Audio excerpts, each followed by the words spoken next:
This video is going to show you how to alter the quantity of coffee produced from your Smeg Espresso Coffee Machine.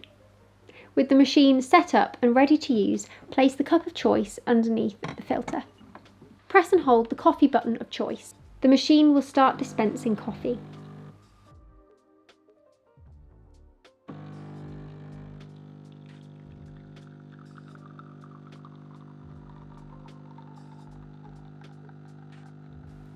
Release the button as soon as the required quantity of coffee is reached. The light will flash to indicate that the selected quantity has been stored as a memory. To replicate this quantity of coffee again, simply press and release on the same button.